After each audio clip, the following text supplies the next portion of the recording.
যারা বাহিরে আছেন, দোকানে আছেন, তাদেরকে মনোযোগ সহ প্যান্ডেলে বসে আলোচনা শোনার জন্য বিনীত আহ্বান জানাচ্ছি।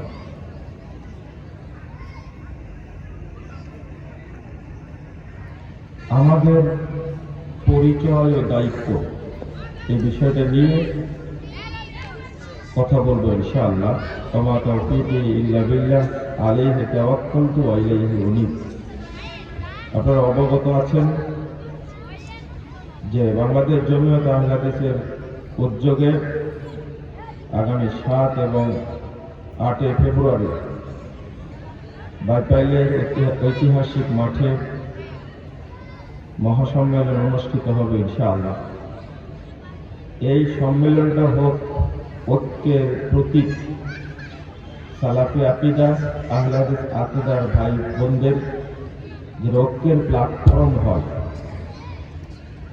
এই অনুভূতি এবং চিন্তাটা আপনাদের মাথায় থাকতে হবে।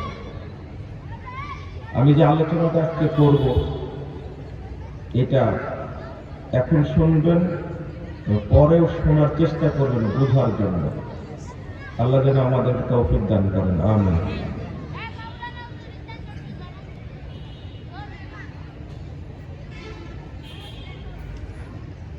আল্লাহ বলছেন, ইয়াউমা তাবিয়াদ্দু বুজুহ ওয়া তাসওয়াদ্দু বুজুহ।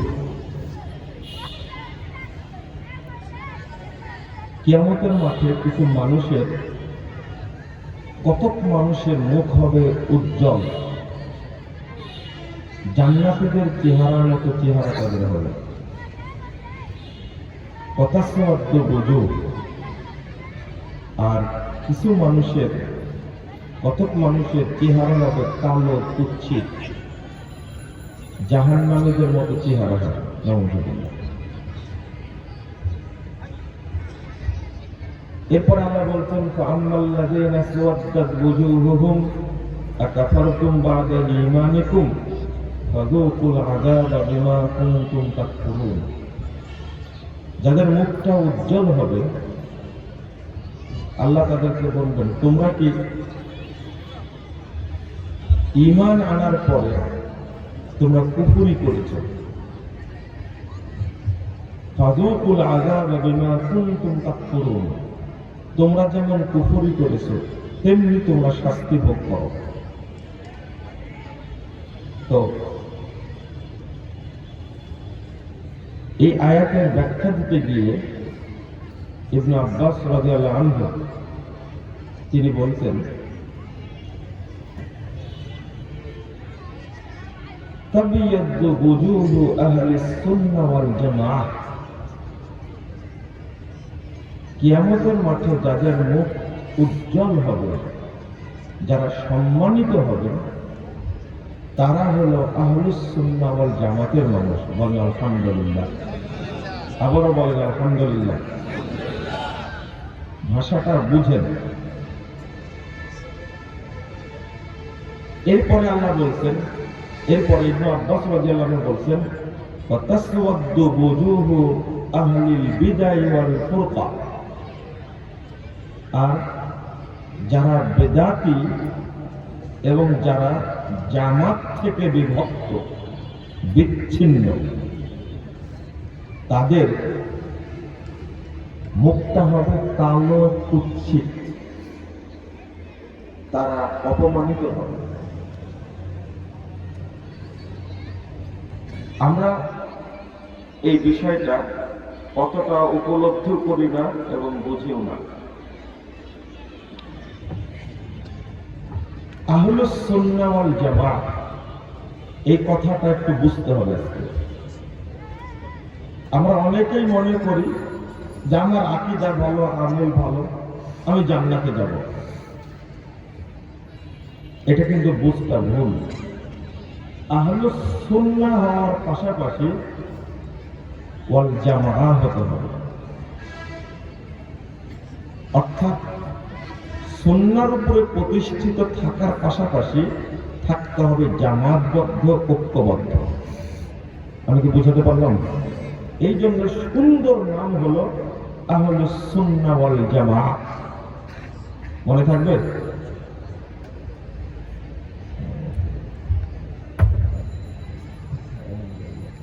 এত বয়স তাও চলে আসছে। গতদিনে দেখছি জমিয়তের কেন্দ্রীয় মিটিং চলছে, সেখানে চলে গেছে, ওয়ার্কিং কমিটির মিটিং এ চলে গেছে।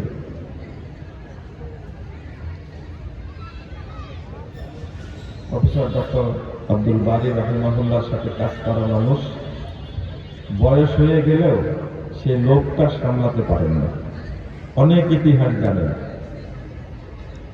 আল্লাহ যেন জনাব আব্দুল কুদ্দুস সাহেবকে হেফাজত করেন, আল্লাহ যেন নেক হায়াত দান করেন, আমিন।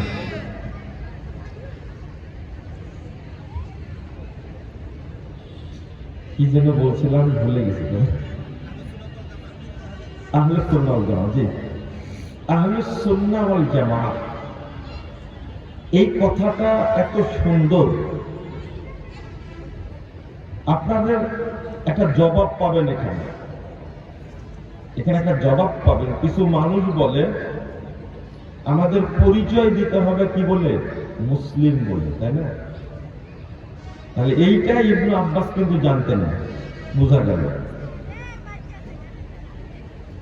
সাহাবীদের মধ্যে সবচেয়ে ভালো শ্রেষ্ঠ মুফাসসির ছিলেন কে? ইবনে আব্বাস রাদিয়াল্লাহু আনহু। এবং আল্লাহ তার জন্য দোয়া করেছিলেন, আল্লাহুম্মা আল্লিমহুল হিকমা, কোরআনের জ্ঞান যেন তার ওয়া আল্লিমহু তা'বীল, এই দোয়া আল্লাহ রাসূল করেছেন তার জন্য। তো তিনি বলছেন, আপনাদের যুগের আলেমদের জ্ঞান বেশি তো, ইবনে আব্বাস রাদিয়াল্লাহু আনহু অত জ্ঞান ছিল না, তাই না? দেখেন আয়াতটা ব্যাখ্যা দিচ্ছেন, যাদের মুখটা কিয়ামতের দিন উজ্জ্বল হবে, যারা সম্মানিত হবে কিয়ামতের মাঠে, তারা হলো আহলুস সুন্নাহ ওয়াল জামাতের লোক যারা, তারা বলেন আলহামদুলিল্লাহ। আল্লাহর বড় শুকরিয়া, আলহামদুলিল্লাহ। এইটাই নিয়ে আপনারা আলোচনা আজকে একটু শুনেন। আর যারা শুধু সুন্নাত মেনে চলে কিন্তু ঐক্যবদ্ধ না, তারা কিন্তু এই গুণের অধিকারী হতে পারবে না। আরেকটা হলো, যারা এই জামাত থেকে বিভক্ত এবং যারা বিদআতি, আল্লাহ তাদেরকে কিয়ামতের মাঠে অপমান করবে। তাদের মুখটা কালো কুৎসিত হবে। আমরা একটা আয়াতের অনুবাদ করি শুধু অতটুকুই, ওয়াতাসিমু বিহাবলিল্লাহি জামিআন ওয়া লা তাফাররাকু। আমি বিনীতভাবে প্রশ্ন করব তাদেরকে, আপনারা এখান থেকে শুরু করেন কেন আলোচনাটা শুরু করেছেন আল্লাহ, ইয়া আইয়ুহাল্লাযীনা আমানুত্তাকুল্লাহা হাক্কা তুকাতিহ, 102 নম্বর আয়াত থেকে শুরু করে এই আলোচনা শেষ হয়েছে 108 আয়াতে গিয়ে।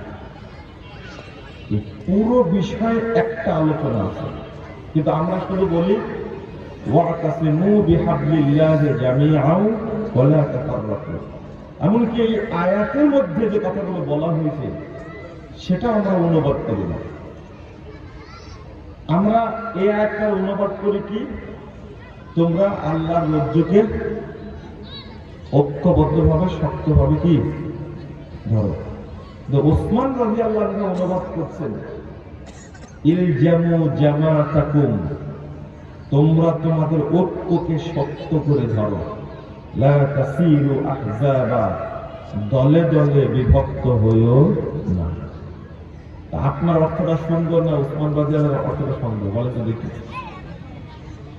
বিষয়টা এটা, ওয়াতাসিমু বিহাবলিল্লাহ, এই আয়াতের পরে আর দুইটা আয়াত আছে, দেখি, ওয়ালতাকুম মিনকুম উম্মাহ ইয়াদউনা ইলাল খায়র ওয়া ইয়া'মুরুনা বিল মা'রুফ ওয়া ইয়ানহাউনা আনিল মুনকার ওয়া উলাইকা হুমুল মুফলিহুন।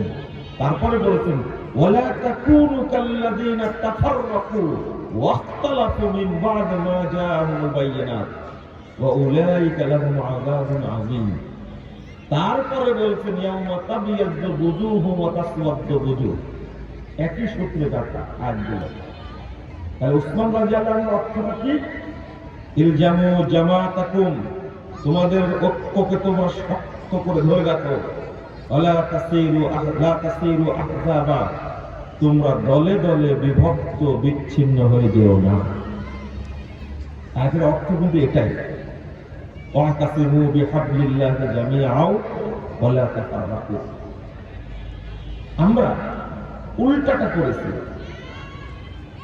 যদি এর মূল তাৎপর্যটা আমরা জানতাম, তাহলে আহলে হাদিসদের যে ঐতিহ্য, যে সুদৃঢ় ঐক্য, এখানে কেউ ফাটল ধরাতে পারত না, কেউ না। সে নেতৃত্বের লোভে হোক, সম্পদের লোভে হোক, বা বড়ত্বের লোভে হোক, এটা করতে পারত না। অপমানিত হবেই। আর এটাকে আল্লাহ কি বললেন? কুফরি। এটা সাধারণ কোনো পাপ না। আবারও কথাটা বলতে আপনাদেরকে, এটা সাধারণ কোনো পাপ না, এটা হলো কুফরি। আল্লাহ কি বলছেন? আকাফারতুম বাদা ঈমানিকুম ফাযুকুল আযাবা বিমা কুনতুম তাকফুরুন। দুইবার এই আয়াতে উল্লেখ করবেন কুফরি শব্দটা। এটা কুফরি। রাসূল সাল্লাল্লাহু আলাইহি ওয়াসাল্লাম বলছেন, আলাইকুম বিল জামাআহ, 2165 নম্বর হাদিস, তিরমিজির মধ্যে এসেছে, তোমরা ঐক্যকে শক্ত করে ধরে থাকো, এটা তোমাদের উপর ফরজ। ওয়া ইয়াকুম ওয়াল ফুরকা, বিভক্তি থেকে অনেক দূরে থাকো। ফাইন্না শাইতানা মাআল ওয়াহিদ ওয়া হুয়া মিনাল ইসনাইনি আবআদ। রাসূল সাল্লাল্লাহু আলাইহি ওয়াসাল্লাম বলছেন, যে একা থাকে শয়তান তার সাথে থাকে, আর শয়তান দুইজন থেকে অনেক দূরে থাকে। এখানে বললেন না জামাত থেকে অনেক দূরে থাকে, বললেন দুইজন থেকে অনেক দূরে থাকে না। কেন বললেন? বিখ্যাত তাবেঈ ইমাম সুফিয়ান সাউরী রাহিমাহুল্লাহ তিনি বলছেন, দেখেন, শুধু বাংলাদেশ না, ইযা বালাগাকা আন রাজুলিন সাহিবি সুন্নাতিন বিল মাশরিক ওয়া আখার বিল মাগরিব, তিনি বলছেন তোমার কাছে যদি পৌঁছে যে পৃথিবীর পূর্ব প্রান্তে একজন আছে আহলুল হাদিসের মানুষ, আর পশ্চিম প্রান্তে একজন আছে, তাহলে কয়জন হলো? দুইজন। তোমার কাছে যদি পৌঁছে, তাহলে তোমার দায়িত্ব কি? ফাবআস ইলাইহিমা বিসসালাম, তাহলে তুমি এই দুইজনের কাছে সালাম পাঠাও। বাংলাদেশে না, কোথায়? পৃথিবীর পূর্ব প্রান্তে একজন, পৃথিবীর পশ্চিম প্রান্তে একজন, আর তুমি আছো মনে করো বাংলাদেশে। ফাবআস ইলাইহিমা বিসসালাম, এই দুইজনের কাছে সালাম পাঠাও। ওয়াদুলাকুমা, দুইজনের জন্য দোয়া করতে থাকো। এর পরের বাক্যটা এত কষ্টকর, তিনি বলতেন না আকাল্লা আহলা সুন্নাহ ওয়াল জামাত। দেখো না, আহলে সুন্নাহ ওয়াল জামাতের লোক কতই না কম, দুইজন পৃথিবীতে বেঁচে আছে, তোমার কাছে খবর এসেছে, অতএব তুমি তাদের কাছে সালাম পাঠাও, তুমি তাদের জন্য দোয়া করো। এমন একটা টাইম আসবে সারা পৃথিবীতে আহলুল হাদিসদের মানুষ এই তিনজনই থাকবে। বাংলাদেশে কি তিনজন আছে? আল্লাহ রাসূলের হাদিসটা কেমন? ওয়া হুয়া মিনাল ইসনাইনি আবআদ, শয়তান দুইজন থেকে অনেক দূরে থাকে, অনেক দূরে থাকে। বাংলাদেশে আমরা এত আহলুল হাদিস, আলহামদুলিল্লাহ, সালাফি আকীদার মানুষ এত, আহলুস সুন্নাহ ওয়াল জামাতের মানুষ এত, কিন্তু নিজেরা নিজেদেরকে সবাই পণ্ডিত মনে করে, নিজেরা নিজেদেরকে সবাই মনে করে যে আমি একা একটা দল, আমি একাই জান্নাতে যাব। তাদের পাওয়ারই আলাদা। না, আপনি একা থাকতে পারবেন না, দুইজন থাকলেও আপনারা একসঙ্গে থাকবেন। যদি দুইজন আলাদা থাকেন তো শয়তান আপনার সাথে থাকবে, শয়তান আমার সাথে থাকবে।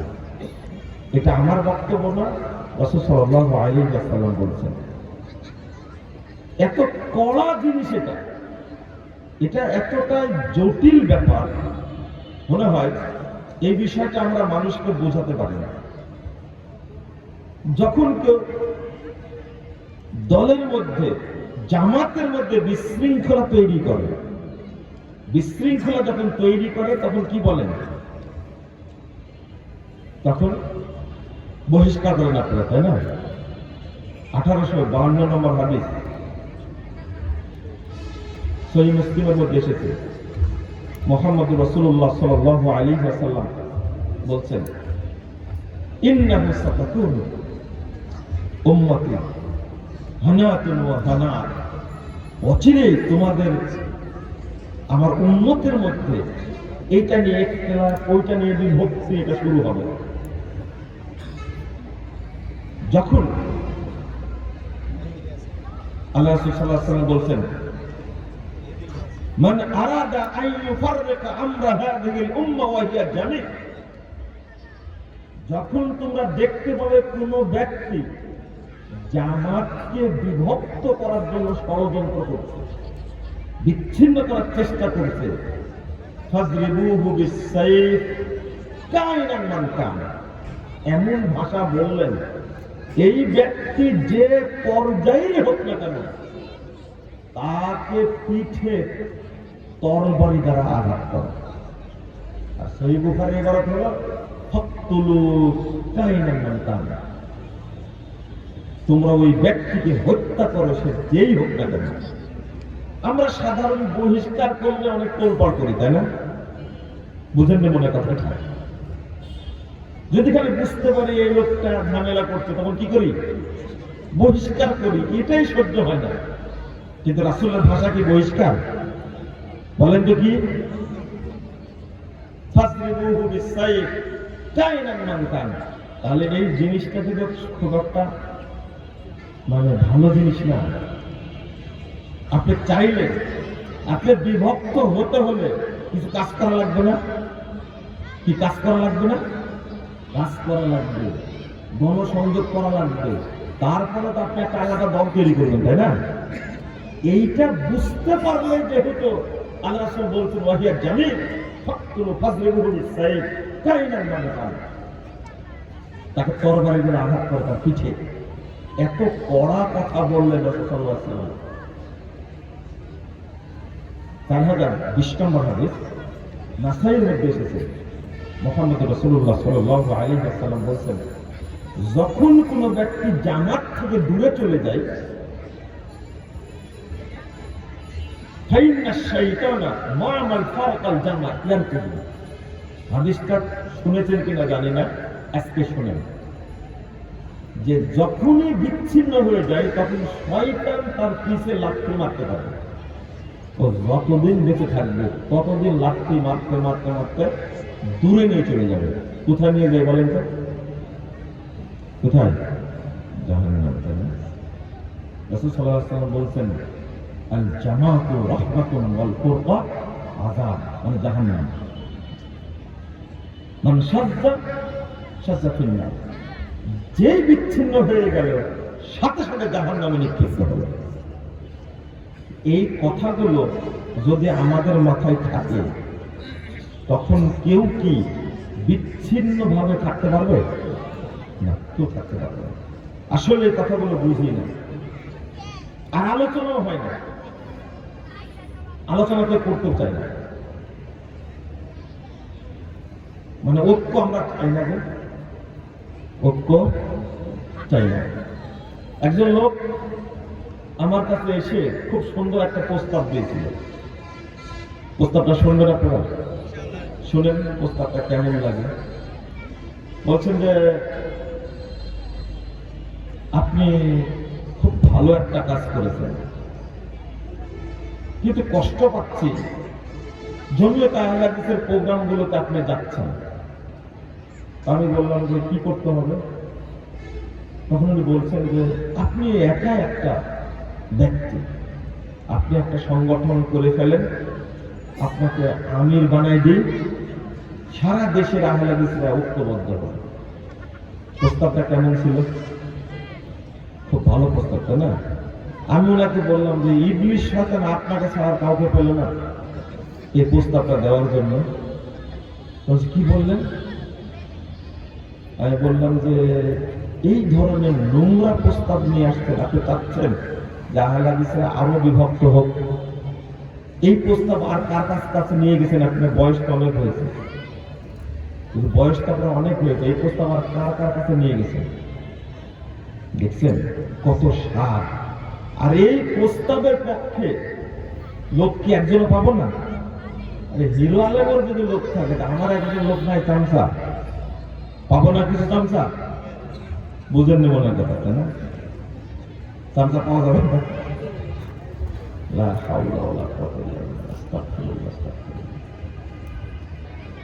এত সাপ, সভাপতি হওয়ার, আমির হওয়ার, নেতা হওয়ার যে সাপ, কিন্তু সাপ কেমন এটা ভালো করে বোঝা যাবে মরার আগে না পরে? না না, মরার আগেই বুঝে, প্রত্যেকেই বুঝে সাপটা কেমন। বিশাল ঐতিহ্য আহলে হাদিসদের, এক মানহাজ, একই আমল, একই আমল, আকীদা। মানুষ সারা পৃথিবীতে সবচেয়ে সংখ্যায় বেশি আহলে হাদিসরা, আলহামদুলিল্লাহ সবচেয়ে বেশি।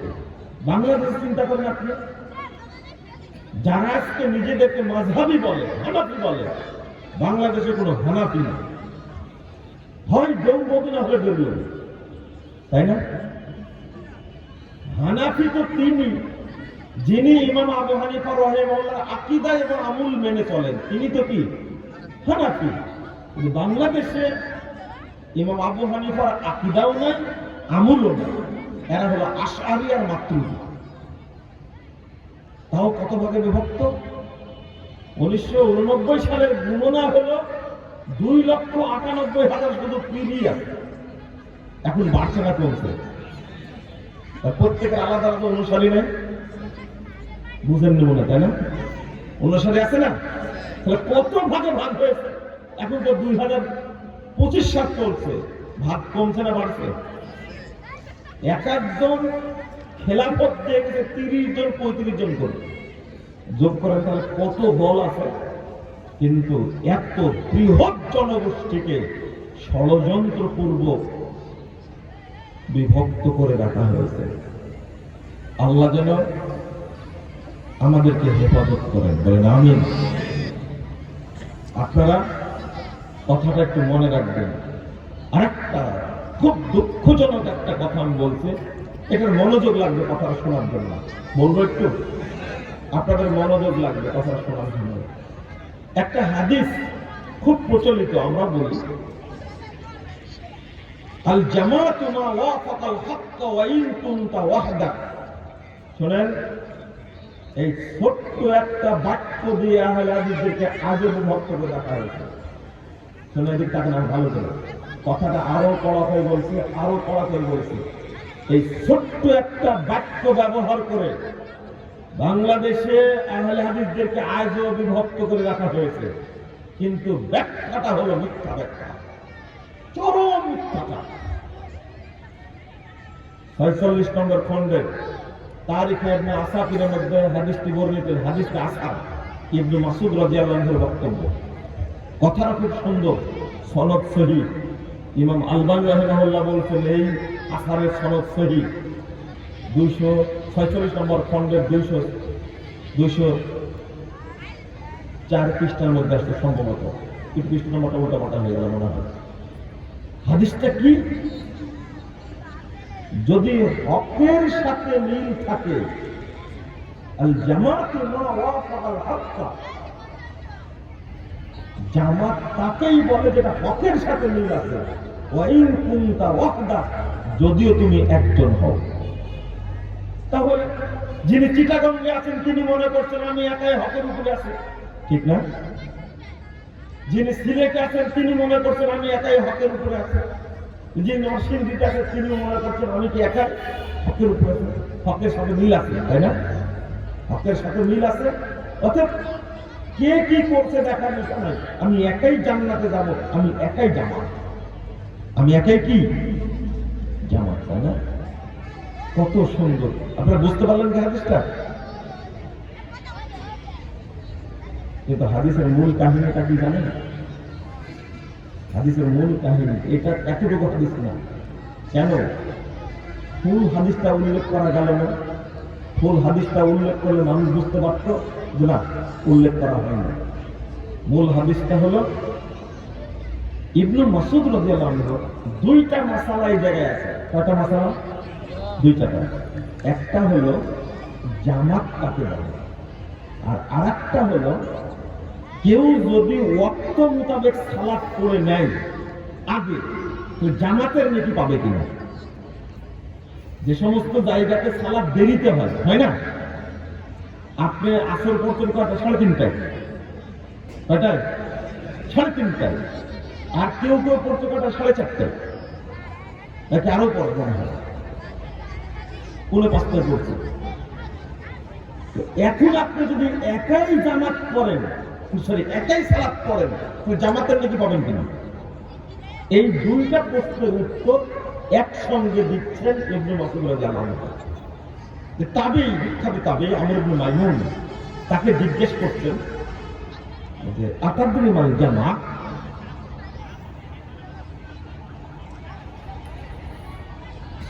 আচ্ছা তুমি কি জানো জামাত কাকে বলে? প্রশ্ন। আচ্ছা আমি পুরো ঘটনাটা বলি সংক্ষেপে, তাহলে আরো ভালো হবে।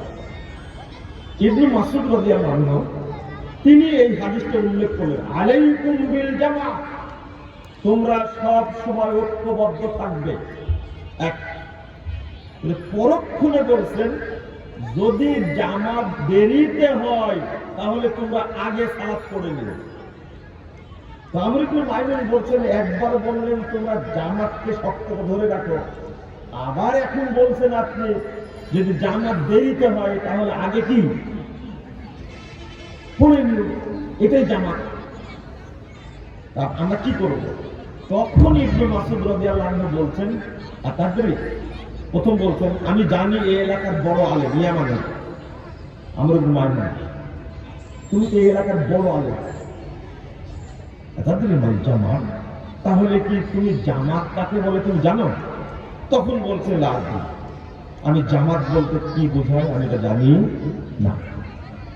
এবার ইবনে মাসউদ রাদিয়াল্লাহু আনহু বলছেন, ইন্না জামহুরান নাস ইদা ফারাকুল জামাআহ, শোনো অধিকাংশ মানুষ যখন জামাত থেকে বেরিয়ে যাবে, বিচ্ছিন্ন হয়ে যাবে, জামাত ভেঙে যাবে, যখন আল জামাতু মা ওয়াফাকাল হাক্কা ওয়া ইন কুনতা ওয়াহদা, সব ভেঙে যাচ্ছে, এখন তুমি একা আছো হকের উপরে, এটাই হলো জামাত।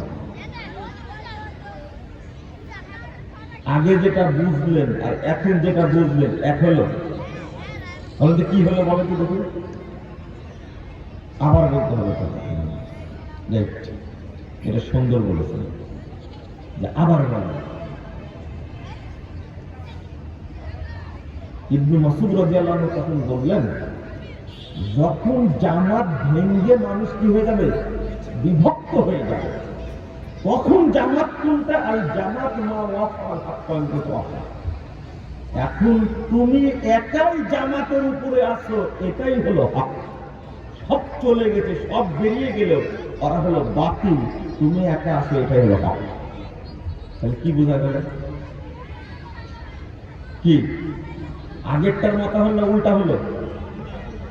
পুরোটাই উল্টা ঘটনা, কিন্তু আমরা সুদাভাবে উপস্থাপন করছি তুমি একাই আছো, একাই জামাত। সত্য কোনটা সেটা দেখা হয়, সেটা জামাত। অথচ ইবনে মাসউদ রাদিয়াল্লাহু আনহু বোঝাতে চাইলেন, একটা জামাত থেকে মানুষ যখন বিচ্ছিন্ন হয়ে যাবে, হতে হতে সব চলে যাক, কিন্তু তুমি থাকো একাই, এটাই হলো হকের উপর। আর একটা হলো জামাতে যদি সালাত আদায় করে বহু মানুষ ওয়াক্তের বাহিরে দেরিতে, ওইটা জামাত না, তুমি একা পড়ছো, এটাই কি জামাত। ওটা হলো মৃদু সালাত, ওটা হলো নফল। যেটা তুমি একা করছো ওটা কি আসল? এত সময় লাগলো আপনাদের বোঝাতে জিনিসটা, তাই না?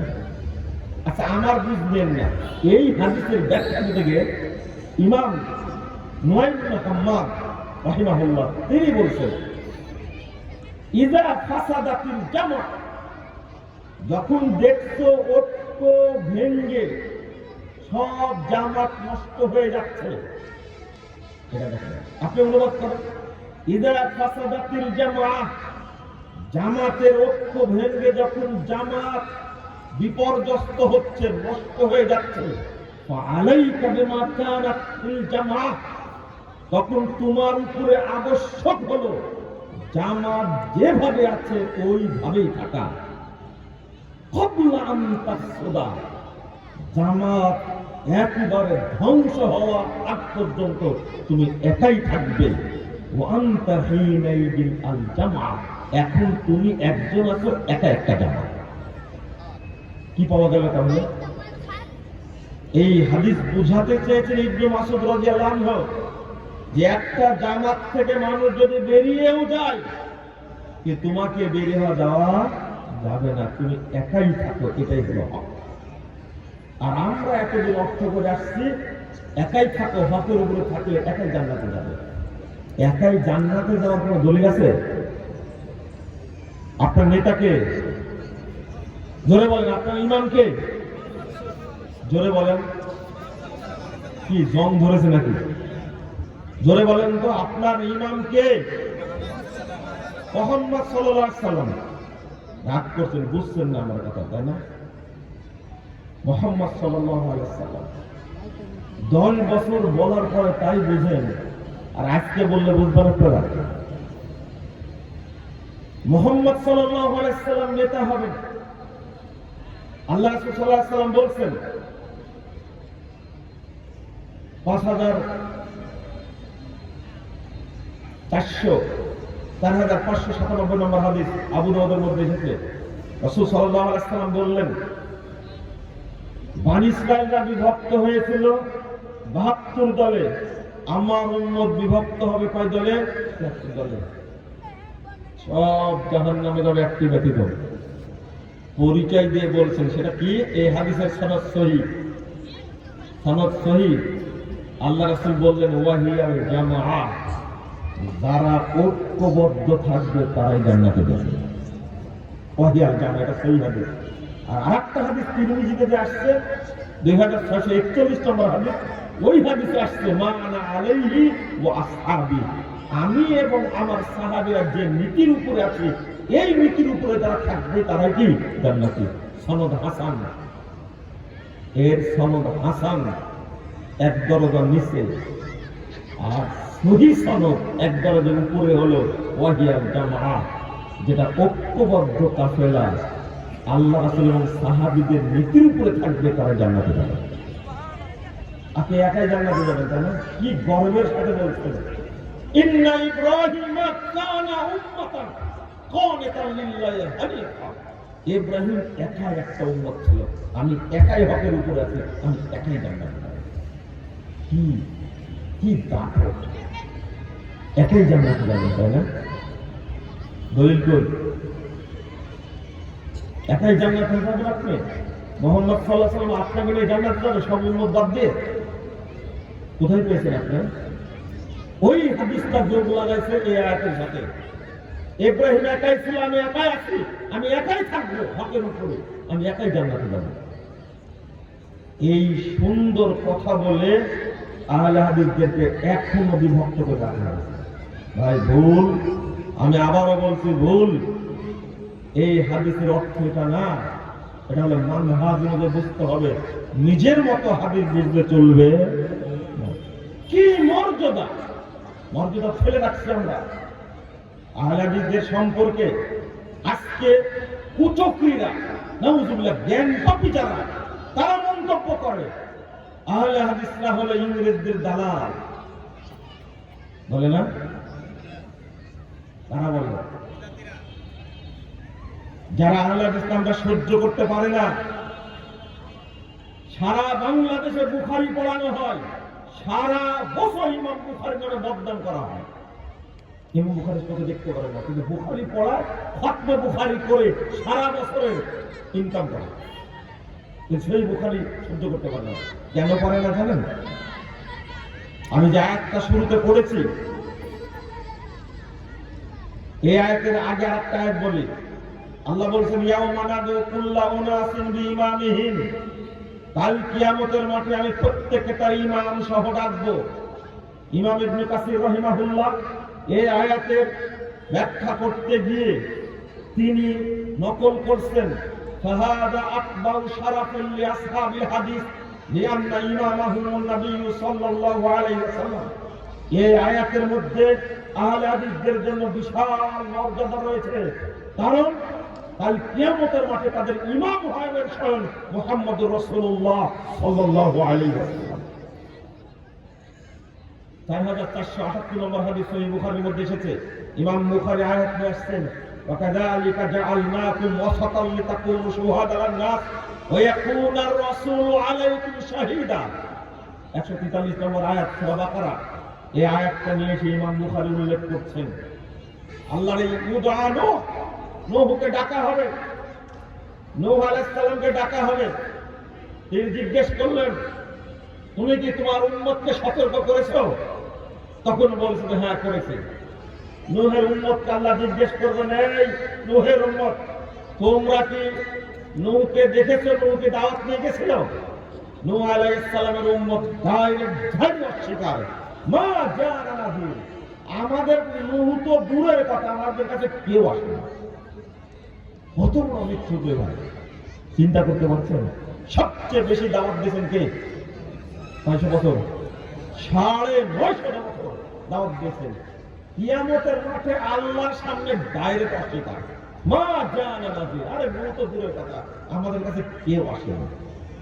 তখন আল্লাহ বলবেন, মান ইয়াশহাদু মিন, নূহ তোমার পক্ষে এখন কে সাক্ষী দিবে? তুমি তো মিথ্যুক প্রমাণিত হয়ে গেলে, কে সাক্ষী দিবে? নূহ আলাইহিস সালাতু ওয়াস সালাম গর্বের সাথে বলবেন, ইয়াশহাদু আন্নী মুহাম্মাদুন ওয়া উম্মাতুহু, আমার পক্ষে সাক্ষী দিবেন স্বয়ং মুহাম্মদ এবং তার উম্মত সাক্ষী দিবেন। কি মর্যাদা! কারা কারা? আল্লাহ নবী এখন আছে, এখন আছে। তখন এই আয়াতটা আল্লাহ পেশ করলেন, ওয়াকাযালিকা জাআলনাকুম ওয়াসাতান লিতাকুনু শুহাদা আলান নাস, আল্লাহ তোমাদেরকে শ্রেষ্ঠ উম্মত করেছেন যেন তোমরা অন্য উম্মতের জন্য সাক্ষী হতে পারো। ওয়া ইয়াকুনার রাসূলু আলাইকুম শাহীদা, তোমরা দিবে সব উম্মতের জন্য সাক্ষী, আর তোমাদের জন্য সাক্ষী হবেন সরাসরি মুহাম্মদুর রাসূলুল্লাহ সাল্লাল্লাহু আলাইহি ওয়াসাল্লাম। আর আপনি একা জান্নাতে যাবেন? একাই জান্নাতে যাবেন, তাই না? এই সমস্ত মিথ্যা ব্যাখ্যা দেওয়ার কারণে আমি যখন বলি একটু লেগে যাই, তখন আপনারা মন খারাপ করেন। এত ঘোড়া মিথ্যা কথা বললে এটা তো হয় না। এই জায়গায় এসে এই 1999 সালে মারা গেছেন, 1999 সালে 9 সেপ্টেম্বর মারা গেছেন ইমাম আলবানী রাহিমাহুল্লাহ। তিনি এই হাদিসটা অনুবাদ করতে 270 নম্বর হাদিস সিলসিলা সহিহার মধ্যে উল্লেখ করেছেন, লা তাযালু তায়ফাতুম মিন উম্মতি যাহিরিনাল হক লা ইয়াদুররুহুম মান খাযালাহুম হাত্তা ইয়াতি আমরুল্লাহ ওয়া হুম কাযালিক। এই হাদিসটা বর্ণিত হয়েছে সহিহ মুসলিম 1920 নম্বর হাদিস। আল্লাহ রাসূল সাল্লাল্লাহু আলাইহি ওয়াসাল্লাম বলেছেন, আমার উম্মতের মধ্যে সর্বদা একটি কাফেলা হকের উপরে বিজয়ী থাকবে, লা ইয়াদুররুহুম মান খাযালাহুম, যারা তাদের বিরোধিতা করবে তাদেরকে ক্ষতি করতে পারবে না, হাত্তা ইয়াতি আমরুল্লাহ, ইতিমধ্যে কিয়ামত চলে আসবে, ওয়া হুম কাযালিক, তারা হকের উপরেই থাকবে। বলেন আলহামদুলিল্লাহ। তারা কারা? সূরা আরাফ 181 নম্বর আয়াতে আল্লাহ বলছেন, ওয়া মিম্মান খালাকনা উম্মাহ ইয়াহদুনা বিল হক ওয়া বিহি ইয়াদিলুন, যত উম্মাহকে আমি তৈরি করেছি তাদের মধ্যে একটা শ্রেণী আছে, একটা কাফেলা আছে, ইয়াহদুনা বিল হক, যারা হক পথে পরিচালিত হয়, ওয়া বিহি ইয়াদিলুন, এবং হককে প্রতিষ্ঠা করার জন্য চেষ্টা করে। পৃথিবীর সব মুফাসসির এই আয়াতের ব্যাখ্যায় এই হাদিসকে উল্লেখ করেছেন। একটা কাফেলা সর্বদা হকের উপরে বিজয়ী থাকবে। এই হাদিসটা নিয়ে এসেছেন আলবানী 270 নম্বর হাদিস নিয়ে এসে তিনি 9 পৃষ্ঠা আলোচনা করেছেন। 1 পৃষ্ঠা 2 পৃষ্ঠা 9 পৃষ্ঠা আলোচনা করেছেন।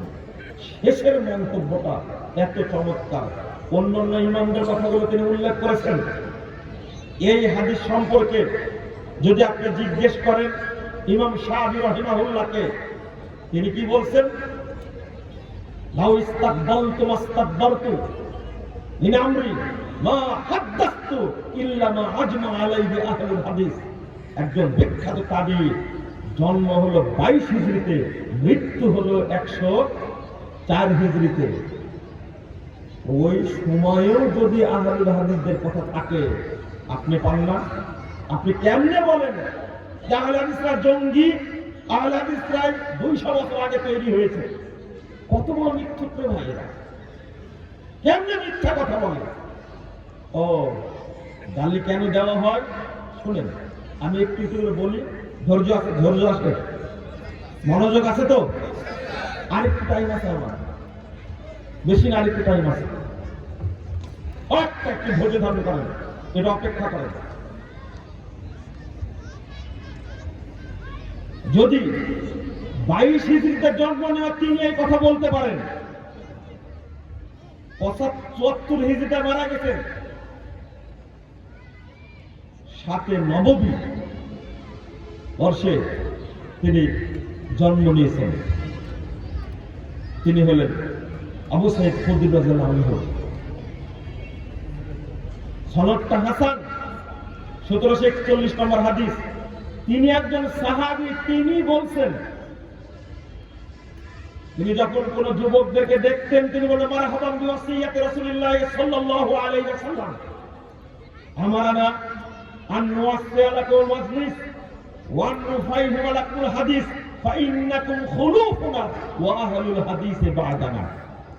এই হাদিসের সনদে একজন রাবী আছেন ত্রুটিপূর্ণ, কিন্তু মুস্তাদরাক হাকিমের একটা হাদিস থাকার কারণে হাদিসটা হাসান। তাহলে সাহাবী চিনলেন নামটা আহলুল হাদিস, তাবেঈরা চিনলেন আহলুল হাদিস। ইমাম মুহাম্মদ বিন সিরিন রাহিমাহুল্লাহ তিনি বলছেন, সাম্মু লানা রিজালাকুম লাম ইয়াকুন ইয়াসআলুনা আল ইসনাদ। আগে সনদ সম্পর্কে জিজ্ঞেস করা হতো না। ফালাম্মা ওয়াকাতিল ফিতনা, 27 নম্বর হাদিস সহিহ মুসলিম এসেছে, যখন ফিতনার যুগ আসলো তখন বলতে লাগলো সাম্মু লানা রিজালাকুম, তোমরা তোমাদের বর্ণনাকারীদের পরিচয় বলে দাও। ফাইন কানু মিন আহলিস সুন্নাহ, যদি আহলে সুন্নাতের লোক হতো ফায়ুখাযু হাদিসুহুম, তাদের হাদিস গ্রহণ করা হলো। ওয়াইন কানু মিন আহলিল বিদআহ ফালা ইউখাযু হাদিসুহুম, যদি বেদাতীর অন্তর্ভুক্ত হতো তাহলে তাদের হাদিস গ্রহণ করা হতো না।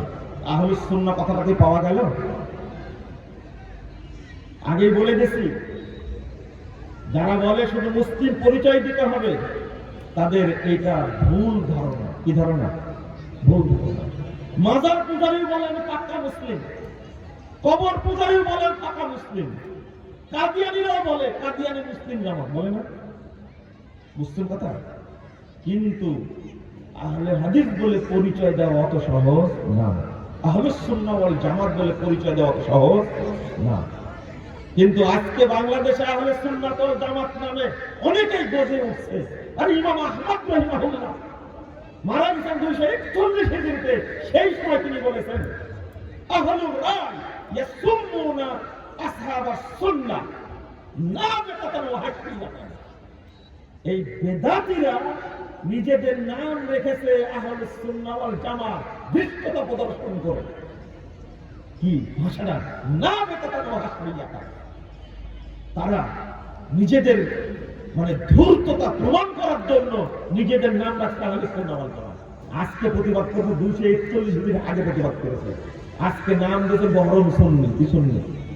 বহরম সুন্নি। আর বলছে কি ওই কি বলে এই কবরে রাখার সময় কি ঢোলবাসি বাজায় না, তাই না? গরম সুন্নি এমন গরম হওয়া হয়েছে ইসলাম থেকে বেরিয়ে গেছে, নাম দিছে আহলে সুন্নাহ। আস্তাগফিরুল্লাহ। চলেন আর দু একটা কথা বলি, তাহলে আপনাদের কাছে আরো পরিষ্কার হবে। আব্দুল্লাহ ইবনে মুবারক রাহিমাহুল্লাহ একজন বিখ্যাত তাবী, 118 হিজরিতে জন্ম, 181 হিজরিতে মৃত্যু। তিনি পর্যন্ত বলছেন হুম ইনদি আসহাবুল হাদিস। এই হাদিসের ব্যাখ্যা দিতে গিয়ে বলছে যে আমার কাছে এই হকের উপরে বিজয়ী কাফেলাটার নাম হলো আহলুল হাদিস। আলহামদুলিল্লাহ। আসবাতুন নাস আলা সিরাত আসহাবুল হাদিস। সিরাতে মুস্তাকিমের উপরে প্রতিষ্ঠিত সবচেয়ে হকপন্থী দৃঢ় দলটি হলো আহলুল হাদিস। ইমাম বুখারীর উস্তাদ আলী ইবনে মাদিনী রাহিমাহুল্লাহ, দেখেন তিনজন মুহাদ্দিসের এক জায়গায় কথা। সহিহ বুখারীতে হাদিসটা নিয়ে আসছেন ইমাম বুখারী, 7311 নম্বর হাদিস। ইমাম তিরমিজি ইমাম বুখারীর ছাত্র, ইমাম তিরমিজি লিখেছেন 2229 নম্বর হাদিস। এই হাদিসটাই একটু শুনেন। ইমাম তিরমিজি হাদিসটা নিয়ে আসার পরে বলছেন ক্বালা মুহাম্মাদুন, মুহাম্মদ বিন ইসমাইল বলেছেন সামিতু আলী ইবনে মাদিনী, আমি আলী ইবনে মাদিনীর কাছে শুনেছি। তাহলে কয়জন হলো এবার বলেন তো দেখি, কয়জন হলো?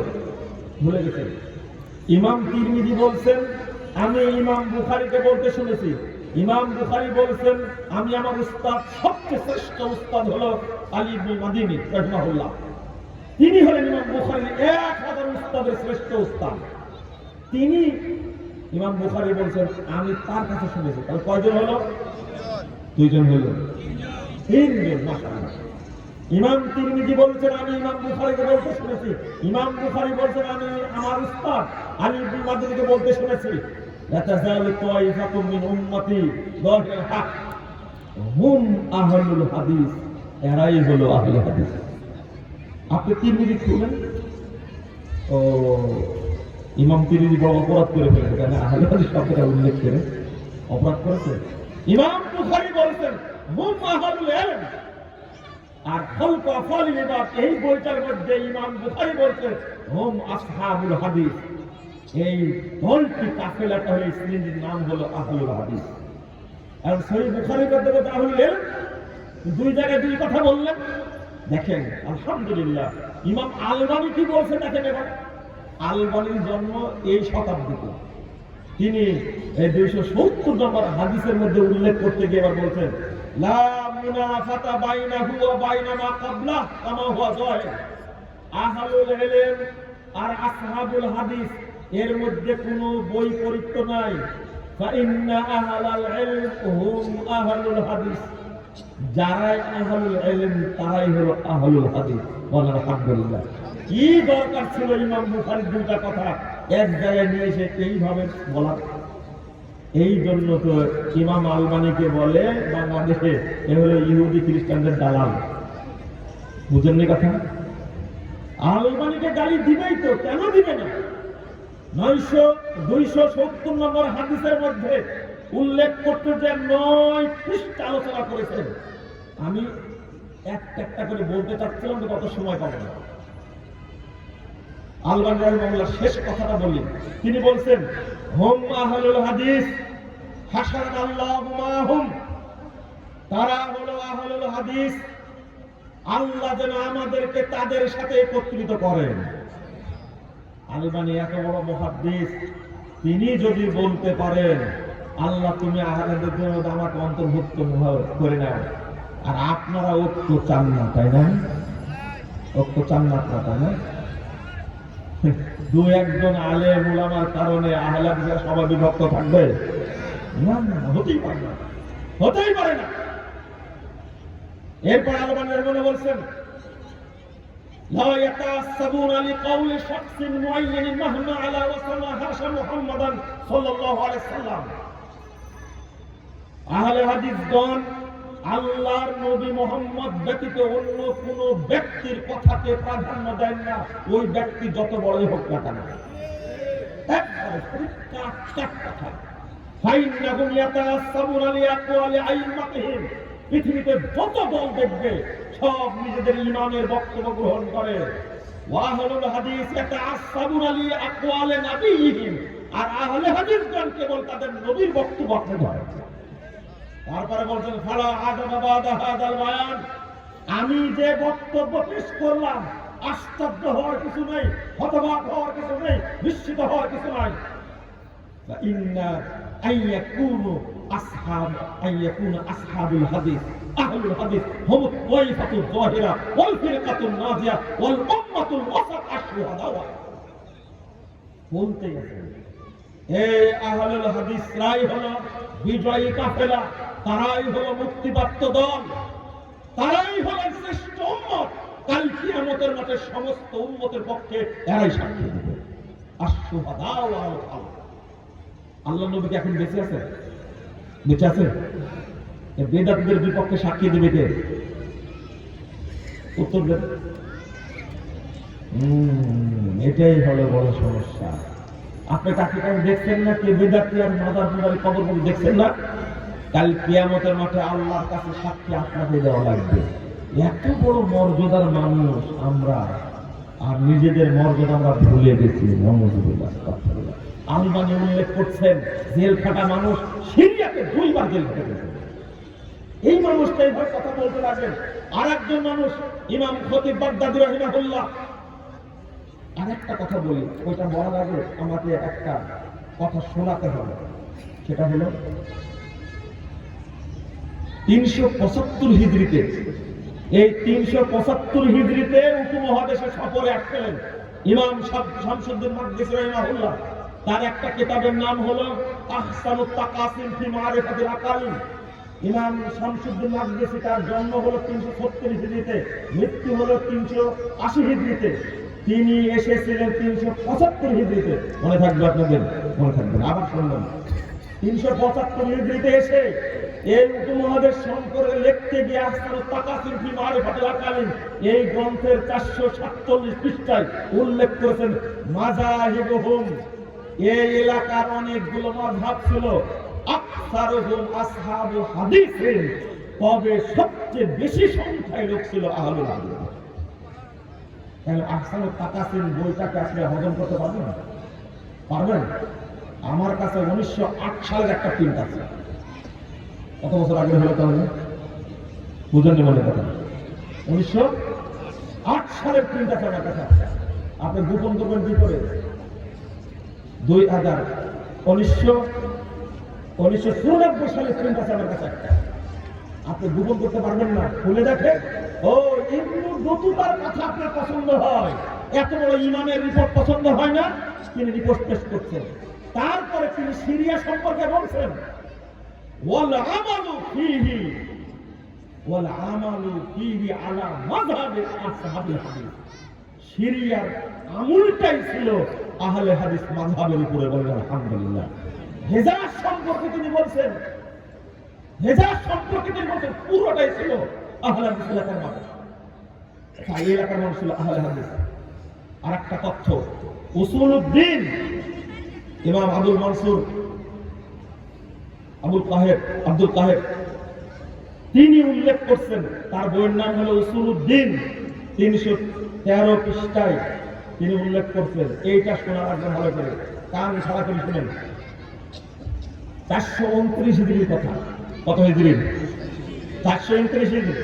আগে বললাম কত হিজরি? 375। মাশাআল্লাহ, মনে আছে। কোথায় যাবেন আপনি? উসুলউদ্দিন কিতাবটাকে হজম করতে পারবেন? আমার কাছে 3টা নুসখা আছে, জ্ঞান আমার কাছে দেখা যাবে। আপনি এত বড় জ্ঞান কাপি হলেন কোথায় থেকে? আবুল মনসুর তিনি বলছেন সুগুরুর রোম ওয়াল জাজিরা ওয়া সুগুরুশ শাম ওয়া সুগুরু আজারবাইজান ওয়া বাবিল আবওয়াব কুল্লুহুম আলা মাযহাবে আহলিল হাদিস মিন আহলিস সুন্নাহ। রোম সীমান্ত, আলজেরিয়া সীমান্ত, সিরিয়া, আজারবাইজান এবং মধ্য তুর্কিস্তানের সমস্ত এলাকার মানুষ ছিল আহলে হাদিস আকীদার উপর। ওয়াকাযালিকা সুগুরু ইফরিকিয়া আন্দালুস অকুল্লু সিগারে ওরায়া বাহরিল মাগরিবে আহলুহু মিন আসহাবিল হাদিস। আফ্রিকা মহাদেশের প্রত্যেকটা অঞ্চল, স্পেনের প্রত্যেকটা অঞ্চল এবং সাগরের উপকূলবর্তী এলাকার সাইডের যত দেশ ছিল, সমস্ত দেশের মানুষের আকীদা ছিল, তারা ছিল আহলে হাদিস আকীদার উপরে। ওয়াকাযালিকা সুবুরু ইমাম। আপনি কয়টা নেবেন? লা হাওলা ওয়ালা কুওয়াতা ইল্লা বিল্লাহ। আপনি 429 হিজরির রিপোর্ট তিনি পেশ করছেন, আর এইভাবে বললেন যে আহলে হাদিসের কোনো অস্তিত্ব ছিল না, ইংরেজরা আহলে হাদিসদের তৈরি করেছে। 200 বছর হলো। শাহুল্লাহ মুহাদ্দিস দেহলভী, এর উপমহাদেশের মানুষ তাকে ভারত গুরু বলা হয়। হুজ্জাতুল্লাহিল বালিগাতের বিখ্যাত কিতাব 318 পৃষ্ঠার মধ্যে উল্লেখ করে দ্বিতীয় খণ্ডে আলোচনা করতে গিয়ে তিনি বলছেন 1702 খ্রিস্টাব্দে জন্ম, 1773 63 মৃত্যু। 1702 কি জন্ম, 1762 গিয়ে কি মৃত্যু। সেই টাইমে তিনি লিখে যাচ্ছেন বাবুল ফরকে বাইনা আহলিল হাদিস ওয়া আহলিল রাই। আহলে হাদিস কোথায় গেল? বইটা পড়েন না? মিথ্যা কথা বললে জাতির সামনে মিথ্যুক বলে প্রমাণিত হবে এবং ঘৃণিত হতে হবে। কেন বলবেন? বলবে যারা আল্লাহর নবীর উপরে মিথ্যাচার করতে পারে, তারা আমাদের উপরে মিথ্যাচার করতে পারে না? সাহাবীদের উপরে যারা মিথ্যাচার করতে পারে, আল্লাহর নবীর সাহাবীরা বগলে পিপুল রাখতেন, তাই রাসূল এলান করেছিলেন, আগে করছে। জাহান্নামে যাওয়ার জন্য আর কোন আমল করা লাগবে? কেমনে বলে? সাহাবীরা যে মূর্তির জন্য তারা সংগ্রাম করেছেন, জীবন দিয়েছেন, বদরে শহীদ হয়েছেন, উহুদে শহীদ হয়েছেন, খন্দকে শহীদ হয়েছেন, হুনাইনে শহীদ হয়েছেন, তাবুকের যুদ্ধে শহীদ হয়েছেন, হাজার হাজার সাহাবী শহীদ হয়েছেন এই মূর্তিকে তাড়ানোর জন্য। আল্লাহ নবী সাহাবীদেরকে মুনাফিক বানালো কিন্তু আমাদের উপর মিথ্যাচার তো করতেই পারে। জাকির নায়েককে বলছে জাকির নায়েক হলো ইহুদি খ্রিস্টানদের দালাল। সারা পৃথিবীতে জাকির নায়েকের বক্তব্য শুনে কোন মুসলমান ইহুদি হয়েছে? কোন মুসলমান খ্রিস্টান হয়েছে? বরং জাকির নায়েকের বক্তব্য শুনে লক্ষ লক্ষ হিন্দু ইসলাম গ্রহণ করেছে। হাজার হাজার ইহুদি খ্রিস্টান সারা পৃথিবীতে মুসলিম হয়েছে। কিন্তু বলছে জাকির নায়েক ইহুদি খ্রিস্টানদের দালাল। আলবানি বলেছে ফ্রান্সের একটা গবেষণাগার ছিল ইহুদিদের, সেখানে আলবানি 6 বছর প্রশিক্ষণ দিয়েছে। ইমামের বিরুদ্ধে এরকম মিথ্যা অপবাদ দেয়, অপবাদ দিয়ে লাভ হবে না। ইমাম খতিব বাগদাদী রাহিমাহুল্লাহ বক্তব্য দিয়ে শেষ করি আজকে। তিনি বলেছেন কুল্লু ফিয়াতি তাতাহাইয়ারু ইলা আরা অতারজি ইলাইহি। প্রত্যেকটা দল নিজের অভিমতের দিকে পরিচালিত হয় এবং সেটাকে পছন্দ করে। অতাস্তাসিরু রায় তাকিফু আলাই, তার উপরে প্রতিষ্ঠিত থাকে। সেও আসহাবুল হাদিস, তবে আহলে হাদিস দল নয়। ফাইনাল কিতাবা উদ্দাতুহুম ওয়াস সুন্নাতু হুজ্জাতুহুম ওয়ার রাসূল ফিয়াতুহুম। তিনি বলছেন আহলে হাদিসের মূল হাতিয়ার হলো আল্লাহর কিতাব আল কোরআন, ওয়াস সুন্নাতু হুজ্জাতুহুম, তাদের মূল দলিল হলো রাসূলের সুন্নাহ, ওয়ার রাসূল ফিয়াতুহুম, রাসূল মুহাম্মদ হলেন তাদের দলনেতা। আলহামদুলিল্লাহ। ভাষাটা কি? এরপরে তিনি বলছেন ওয়াল মুস্তাহিদুনা ফি হিজ্জা মিল্লাতিহি, যারা আহলে হাদিসদের, যারা মুহাদ্দিস, যারা মুজাদ্দিদ, যারা মুস্তাহিদ, তারা মুসলিম মিল্লাতকে হেফাজত করে। তারপরে বলছেন আনওয়ারুহুম যাহিরা ওয়া ফাযাইলুহুম সায়রা ওয়া আয়াতুহুম বাহিরা ওয়া মাযাহিবু যাহিরা ওয়া হুজ্জাতুহুম কাহিরা। পারবেন ভাষাগুলো কেমন করে ভুলে করে দিল? আনওয়ারুহুম যাহিরা, তাদের আলো রশ্মি হলো দীপ্তিমান, তাদের মর্যাদা হলো সকলের উপরে। ওয়া আয়াতুহুম বাহিরা, তাদের নিদর্শন হলো অপ্রতিরোধ্য, অকাট্য। ওয়া মাযাহিবুহুম যাহিরা, তাদের দলিলগুলো হলো দীপ্তিমান, প্রকাশ্য। ওয়া হুজ্জাতুহুম কাহিরা, আর আহলে হাদিসের দলিল পেশ করে সেটা হলো অপ্রতিরোধ্য। এই দলিলকে কি খণ্ডন করতে পারে না? খণ্ডন করার জন্য ইট নিয়ে আসে, কি নিয়ে আসে? লাঠি। দলিল নিয়ে আসতে পারে না। দলিল হল কি? লাঠি। আমি ওটাই বলি, দলিল নিয়ে আসেন। লাঠি দলিল না, ইট দলিল না, মামলা দলিল না। মামলা করবেন কেন? প্রোগ্রাম বন্ধ করা দলিল না। কত জায়গায় প্রোগ্রাম বন্ধ করছে, কেন বন্ধ করে প্রোগ্রাম? কোন প্রমাণ নাই। আহলে হাদিস ভাইরা কোন থানায়, কোন ওসির কাছে, এসপির কাছে মাহফিল বন্ধ করে থানায় ধর্ণা করে। আহলে হাদিসরা কুরআন হাদিসটা পড়ে থাকে, থানায় ধর্ণা করে। আলহামদুলিল্লাহ। প্রোগ্রাম করা বন্ধ করবে কেন? কারণ আহলে হাদিসদের দলিলের বিরুদ্ধে কোন দলিল উপস্থাপন করতে পারে না। কত বক্তব্য দিয়ে একটা দলিল দেন। ইমাম খতিব বাগদাদী রাহিমাহুল্লাহ কথাগুলো বলছে এমন ভাবে, কাম্মুম মুলহিদিন ইয়ারুমা ইয়াকুদা বিশরিয়া মা লাইসা মিনহা আল্লাহু তাআলা ইয়াজুবু বিআসহাবিল হাদিস। তিনি বলছেন পৃথিবীর বুকে যে যেখানেই শরীয়তের মধ্যে কিছু ঢুকানোর চেষ্টা করে, আল্লাহু তাআলা ইয়াজুবু বিআসহাবিল হাদিস, আহলে হাদিসদের দ্বারা আল্লাহ তাকে প্রতিরোধ করে। ওয়াহুমুল হুফাযু লিআরকানিহা ওয়াল কাওয়ামুনা বিআমরিহা ওয়া শানিহা। আহলে হাদিস নাই শরীয়তের রুকুনকে প্রতিষ্ঠা করে, হেফাজত করে। আলা উলাইকা হিজবুল্লাহ ইন্না হিজবাল্লাহি হুমুল মুফলিহুন। ইমাম খতিব বাগদাদী রাহিমাহুল্লাহ বলছেন এই আহলে হাদিসরা হলো পৃথিবীতে আল্লাহর সেনাবাহিনী। আল্লাহর সেনাবাহিনী যুগে যুগে বিজয় লাভ করে থাকে। এখন আপনাদের বলবে এই আহলে হাদিস বলতে বোঝায় মুহাদ্দিস বানতে। গাঁজা অল্প খানলে অনেক কিছু খেয়েছে, গাঁজার সাথে আরো কিছু মিশা খেয়েছে। আচ্ছা, একটা দেশের সব মানুষকে আহলে হাদিস হতে পারে, মুহাদ্দিস হতে পারে? বুঝলেন কথা? সিরিয়ার সব মানুষকে মুহাদ্দিস ছিল? হ্যাঁ, হেজাজের সব মানুষকে মুহাদ্দিস ছিল? পাগলে কিনা বলে ছাগলে কিনা কথা হয়ে আছে। বলেন তো দেখুন, ইমাম বলতে শুধু রাষ্ট্রনেতাকে বোঝায়?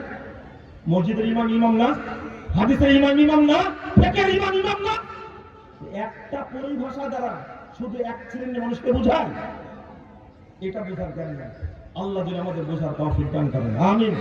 বন্ধুরা আমার, শেষে বলছি বাইপাইলের সম্মেলন হলো আমাদের ঐক্যের প্রতীক। এখানে সবাইকে অংশগ্রহণ করতে হবে ইনশাআল্লাহ, এটা গর্বের ব্যাপার।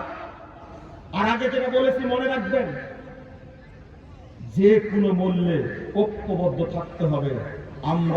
আমাদের ইমাম হবেন মুহাম্মদ রাসূলুল্লাহ সাল্লাল্লাহু আলাইহি সাল্লাম। আল্লাহ রাসূল সাল্লাল্লাহু আলাইহি সাল্লাম বলেছেন, যখনই ফুল সিরাতটা পেশ করা হবে জান্নাতের উপরে, জাহান্নামের উপরে, এই জাহান্নামের পার হয়ে যাওয়া লাগবে জান্নাতে। সহিহ বুখারীর হাদিস, আল্লাহ রাসূল বলেছেন, প্রথম আমি আমার উম্মত নিয়ে জান্নাতে প্রবেশ করব। আল্লাহ যেন আমাদের কবুল করেন, আমিন। হাদিসের উপরে আমল করবেন, হাদিসের প্রচার করবেন, দ্বীনের প্রচার করে দাওয়াত দিবেন, এটা আমাদের কাজ। ষড়যন্ত্র হয়েছে, এখনো হচ্ছে, ভবিষ্যতে হবে। ষড়যন্ত্র দেখে বসে থাকলে হবে না। আহলে হাদিস ভাইদেরকে, তরুণদেরকে বলবো, সুবহানের ভাইদেরকে বলবো, ভাই তোমরা দায়িত্বশীল, তোমাদের কাজ করতে হবে। নরসিংদী বিশাল এলাকা, কিন্তু নেতৃবৃন্দ কাজ করে না, দায়িত্বশীলরা কাজ করে না। অলস হয়ে থাকলে হবে না, আরো কাজ করতে হবে। তবে পৃথকভাবে সম্মেলন করার কারণে আমি বিশেষ করে ধন্যবাদ জানাচ্ছি, মুবারকবাদ জানাচ্ছি। আগামীতে এই সম্মেলন ভালো হবে ইনশাআল্লাহ। শেখ হাবিবুর রহমান সাহেব সাহস নিয়ে প্রোগ্রাম করেছেন। আগামীকালকে পাঁচরুকিতে আছে, তাই না? কোন জেলা? কোন জেলা যাবেন তো ইনশাআল্লাহ?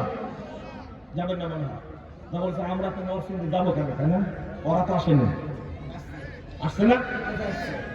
সহযোগিতা করার জন্য যাবেন না আপনারা? যাবেন। নরসিংদী বিশাল এলাকা, মিয়া সাহেবের এলাকা। এই এলাকায় আহলে হাদিসদের জাগাতে হবে।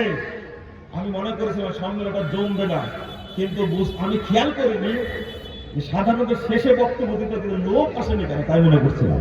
কিন্তু আমি যে বক্তব্য শুনে 8:30টায়, 8:26 এটা ভুলে গেছিলাম, সত্য কথা। এরপরে এত বড় বড় বক্তা আছেন, আমাদের সিরাজুল জেলা সাহেব চলে আসেন, মন ভরে বক্তব্য শুনবেন ইনশাআল্লাহ। বলেন, ওয়াদা করেন, আর বিভক্ত থাকবে জামাত না? ইনশাআল্লাহ থাকবে না। আমরা সবাই ঐক্যবদ্ধ ইনশাআল্লাহ, একসঙ্গে জান্নাতে যেতে চাই। আল্লাহ তুমি আমাদেরকে কবুল করে নাও, আমিন। আল্লাহ আমাদেরকে তুমি কবুল করে নেওয়ার জন্য আল্লাহ রাসূলের সাথে জান্নাতুল ফেরদাউসে একসঙ্গে থাকতে হবে, এটাই দোয়া আমাদের জন্য। আল্লাহ আমাদের মধ্যে যেন ভ্রাতৃত্ব তৈরি করে দেন, বলেন আমিন। আল্লাহুম্মা আল্লিফ বাইনা কুলুবিনা, বলেন আমিন। আল্লাহুম্মা আল্লিফ বাইনা কুলুবিনা আল্লাহুম্মা ইগফির লানা ওয়া লিইখওয়ানিনা আল্লাযীনা সাবাকুনা বিল ঈমান ওয়া লা তাজআল ফী কুলুবিনা গিল্লান লিল লাযীনা আমানু ইন্নাকা রাউফুর রহিম। আমিন। আল্লাহ তুমি আমাদের কবুল করো। আবারও জমিয়ত এবং সব্বানকে উভয়কে আন্তরিক মোবারকবাদ জানিয়ে শেষ করছি। আল্লাহ তুমি আমাদের সম্মেলন কবুল করো। আর সবাইকে আবার দাওয়াত দিচ্ছি, জাযাকুমুল্লাহ খাইরান। সম্মেলন ভাই পেলে মনে থাকবে তো। আসসালামু আলাইকুম ওয়া রাহমাতুল্লাহি ওয়া বারাকাতুহু।